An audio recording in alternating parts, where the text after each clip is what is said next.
नमस्कार मित्रो, आज आपण अँटी मनी लॉन्ड्रिंग प्रिव्हेन्शन ॲक्ट 2002 या कायद्याअंतर्गत देशातील बँका व वित्तीय संस्थांना financial intelligence unit government of India यांच्याकडे जे वेगवेगळ्या प्रकारचे अहवाल किंवा रिपोर्ट्स सादर करणे आवश्यक असते किंबहुना बंधनकारक असते, त्या रिपोर्ट्सची माहिती आज आपण घेणार आहोत.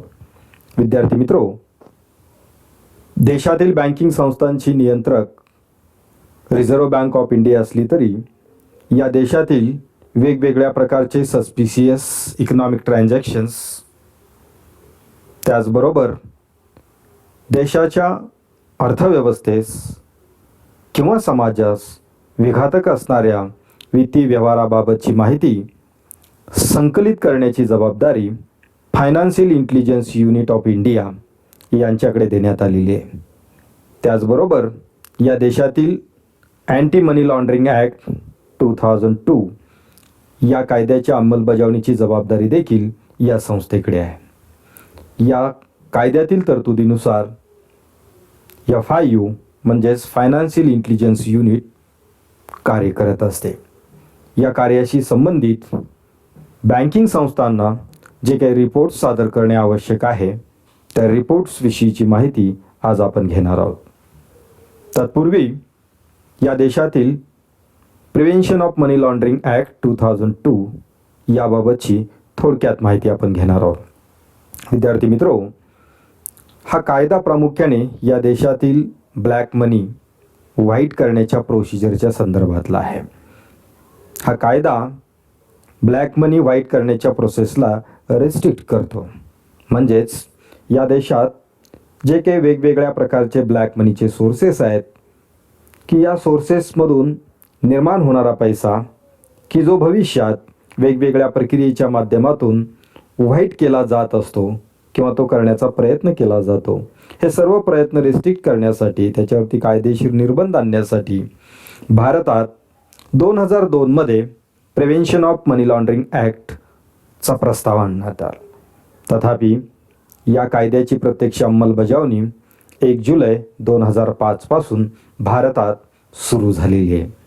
या कायद्याच्या तरतुदीमधील 2 महत्त्वाच्या बाबी की जो आपल्याला या ठिकाणी समजून घेणे आवश्यक आहे. हा कायदा पैसा आणि त्याच्या लॉन्ड्रिंग प्रक्रियेशी संबंधित आहे. पैसा म्हणजेच या देशातील करन्सी नोट्स अँड कॉइन्स, आणि लॉन्ड्रिंग याचा अर्थ असा होतो की ब्लॅक मनी व्हाईट करणे. म्हणजेच थोडक्यात लॉन्ड्रिंग ही प्रक्रिया वॉशिंगशी संबंधित असते. आपण लॉन्ड्री हा शब्दप्रयोग व्यवहारामध्ये अनेक वेळा त्या ठिकाणी वापरत असतो. त्याच अर्थाने या ठिकाणी या शब्दाचा प्रयोग करण्यात आलेला आहे. म्हणजेच जो ब्लॅक मनी आहे तो व्हाईट करण्याची जी प्रक्रिया असते त्यास मनी लॉन्ड्रिंग असे म्हटले जाते. आणि या कायद्याचा उपयोग अशा प्रक्रियेस रिस्ट्रिक्ट करणं, त्यावरती निर्बंध घालणे आणि त्यामध्ये समाविष्ट असणाऱ्या वेगवेगळ्या घटकांना कायदेशीर तरतुदीनुसार शिक्षा देणे, या प्रकारच्या विविध तरतुदी यामध्ये आहेत. तथापि या कायद्याची प्रत्यक्ष अंमलबजावणी करण्यासाठी विशिष्ट यंत्रणेची गरज असल्यामुळे भारत सरकारने 2004 मध्येच financial intelligence unit of India, की ज्यास आपण FIU इंडिया असे आपण म्हणतो, याची स्थापना केलेली होती. आणि या संस्थेकडे 2005 पासून या कायद्याच्या प्रत्यक्ष अंमलबजावणीची जबाबदारी ही सोपवण्यात आलेली आहे. फायनान्शियल इंटेलिजन्स युनिट हे देशातील शोध यंत्रणेस आवश्यक असणारी गोपनीय माहिती किंवा इंटेलिजन्स इन्फॉर्मेशन प्रोव्हाइड करण्याचे काम करते, की जी इन्फॉर्मेशन प्रामुख्याने फायनान्शियल ट्रान्झॅक्शनशी संबंधित असते. यासारख्याच सिमिलर काही यंत्रणा CBI असेल, त्याचबरोबर इंटेलिजन्स ब्युरो असेल, अशा अनेक वेगवेगळ्या प्रकारच्या सिमिलर सिस्टम काम करत असतात. तथापि FIU ही संस्था केवळ फायनान्शियल इंटेलिजन्स इन्फॉर्मेशनशी संबंधित आहे. म्हणजेच काही गुन्हे वित्तीय बाबतीमधले जे घडण्याची संभाव्यता आहे, शक्यता आहे, अशा गुन्ह्याबाबतची माहिती पूर्वीच त्या ठिकाणी संबंधित शोध यंत्रणेला उपलब्ध करून देऊन त्याच्यावरती नियंत्रण ठेवण्यासाठी या संस्थेचे योगदान हे अत्यंत महत्त्वाचे मानले जाते. भारतातील प्रिव्हेन्शन ऑफ मनी लॉन्ड्रिंग ॲक्टच्या अंमलबजावणीची जबाबदारी व त्याबाबतचे अधिकार हे FIUच्या डायरेक्टर्सना देण्यात आलेले आहेत. त्याचबरोबर FIU ही एक इंडिपेंडंट अथॉरिटी म्हणून कार्यरत असल्याचीही आपणास दिसून येईल. त्याचबरोबर या संबंधीचे जे काही रिपोर्टिंग असेल, संपूर्ण रिपोर्टिंग हे थेट economic intelligence council of India यांना केले जात असते, की ज्याचे अध्यक्ष या देशाचे वित्तमंत्री असतात. ही अशा प्रकारची एक यंत्रणा, विशिष्ट प्रकारची व्यवस्था या देशातील वित्तीय फ्रॉडवरती नियंत्रण आणण्यासाठी सुरू केलेली किंबहुना कार्यरत केल्याचे आपणास दिसून येईल. या संस्थेच्या प्रोव्हिजननुसार या देशातील बँका, वित्तीय संस्था, चीट फंड्स, निधी यांना काही विशिष्ट प्रकारचे रिपोर्ट्स त्या कालावधीमध्ये FIUकडे सादर करणे बंधनकारक असते. त्यामधले काही महत्त्वाचे रिपोर्ट्स आज आपण पाहणार आहोत, ज्यामध्ये प्रामुख्याने आपणास CTR रिपोर्ट, CTR म्हणजेच cash transaction report. Cash transaction report हा एक असा रिपोर्ट असतो की ज्यामध्ये एका इंडिव्हिज्युअल व्यक्तीने किंवा संस्थेच्या प्रतिनिधीने कॅशमधील व्यवहार हा 10 लाख रुपये किंवा समकक्ष रकमेमधील व्यवहार केलेला असल्यास, किंवा संबंधित व्यक्तीने फॉरेन करन्सीमध्ये 10 लाख रुपये किंवा त्याला समकक्ष असणाऱ्या रकमेमध्ये व्यवहार केलेला असल्यास त्या संबंधीची माहिती FIUस कळवणे अत्यंत आवश्यक असते.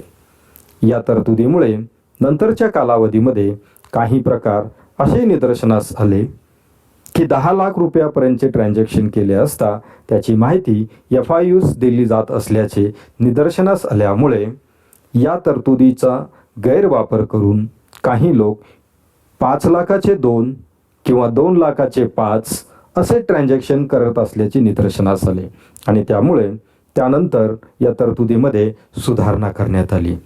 यामध्ये एकाच व्यक्तीकडून किंवा विशिष्ट संस्थेकडून कनेक्टेड असणारे असे की ज्याचे मूल्य 10 लाख रुपये किंवा त्यापेक्षा अधिक आहे अशा व्यवहारांबाबतची ही माहिती FIUला देणे बंधनकारक करण्यात आलेले आहे. म्हणजेच वन टाइम 10 लाख रुपये कॅश ट्रान्झॅक्शन किंवा 10 लाख रुपयेशी समकक्ष असणाऱ्या परकीय चलनामधील ट्रान्झॅक्शन किंवा 10 लाख रुपये किंवा त्यापेक्षा अधिक रक्कम होईल असे कनेक्टेड असणारे छोटे छोटे ट्रान्झॅक्शन्स याबाबतची माहिती FIUला सादर करणे आवश्यक असते.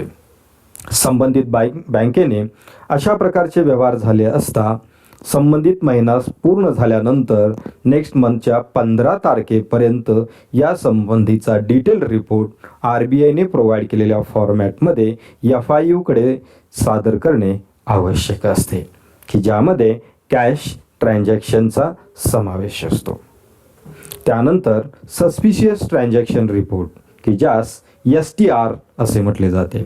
सस्पिशियस ट्रान्झॅक्शन म्हणजे असे शंकास्पद व्यवहार की जे बँकेतील कर्मचाऱ्यास सतत विवेकबुद्धीने विचार करता शंकास्पद वाटत आहेत अशा व्यवहारांची माहिती FIUला सादर करणे आवश्यक असतात.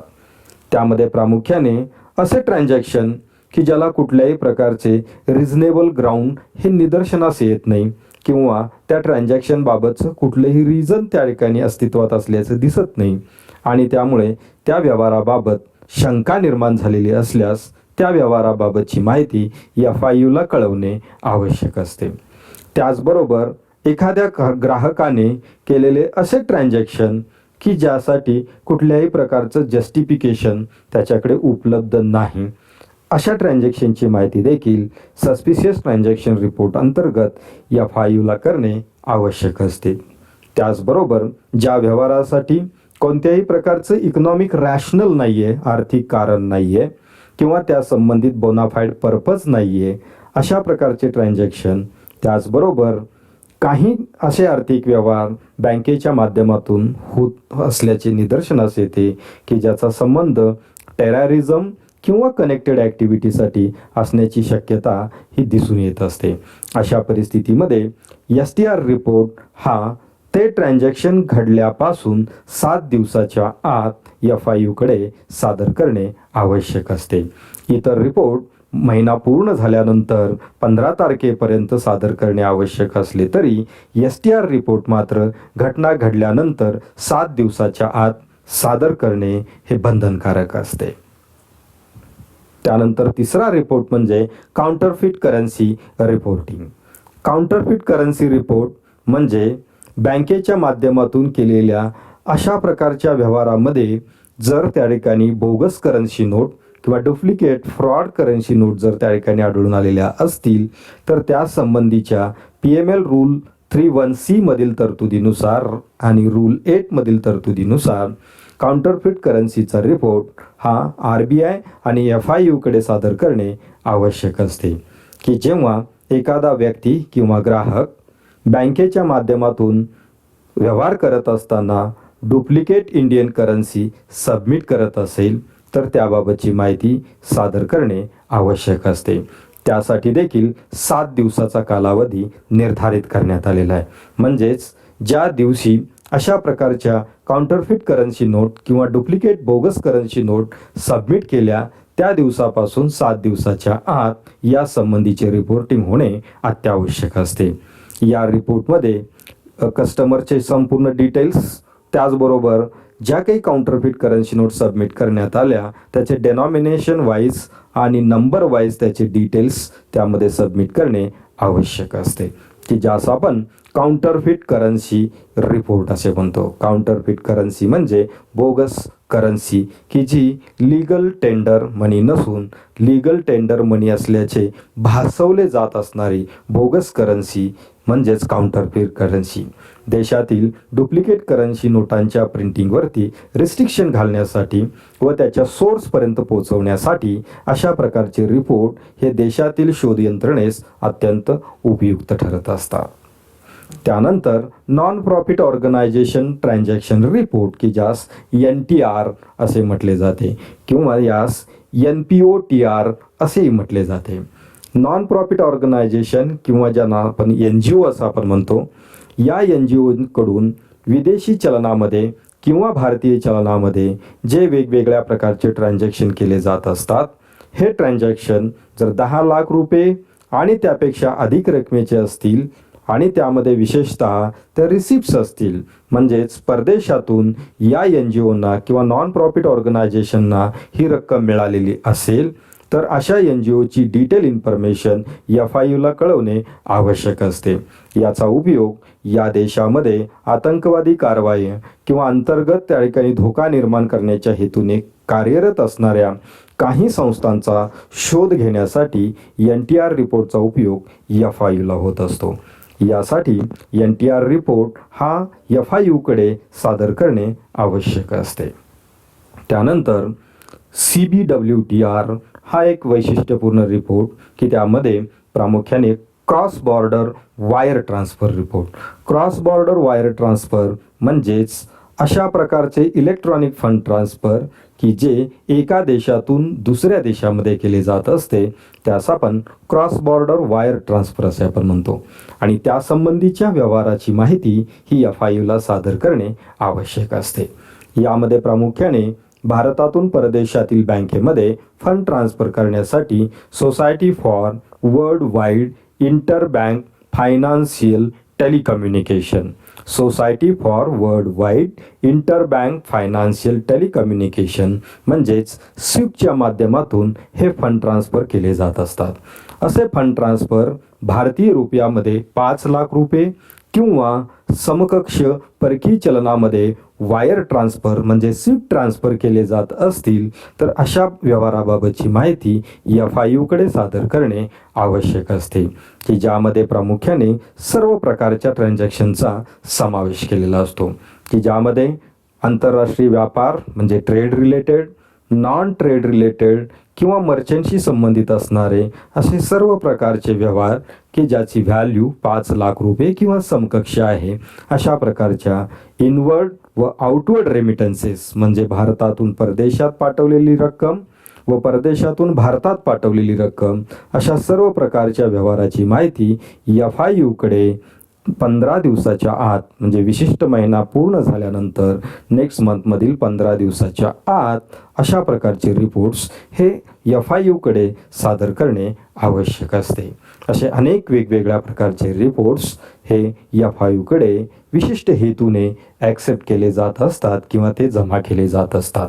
FIU ही संस्था या कलेक्ट केलेल्या संपूर्ण इन्फॉर्मेशनच्या आधारे डेटा ॲनालिसिस व सोर्सिंग करून की गुन्ह्यापर्यंत पोहोचण्यासाठी शोध यंत्रणेस मदत व सहकार्य करत असते. अशा प्रकारचे रिपोर्ट्स हे बँकांना वेळोवेळी सादर करणे हे त्यांच्यावरती बंधनकारक असते. त्याचबरोबर अँटी मनी लॉन्ड्रिंग प्रिव्हेन्शन ॲक्टमधील प्रोव्हिजननुसार या बँकांनी वेळेत हे रिपोर्ट सादर न केल्यास त्यांच्यावरती कायदेशीर कारवाई व दंडात्मक कारवाई करण्याचे अधिकार हे रिझर्व्ह बँक ऑफ इंडियाला व FIU-ला मिळालेले आहेत. तर विद्यार्थी मित्रो, अँटी मनी लॉन्ड्रिंग ॲक्टच्या अंतर्गत जे रिपोर्ट सबमिट केले जात असतात त्यामधील हे महत्त्वाचे रिपोर्टची माहिती आज आपण घेतलेली आहे. धन्यवाद.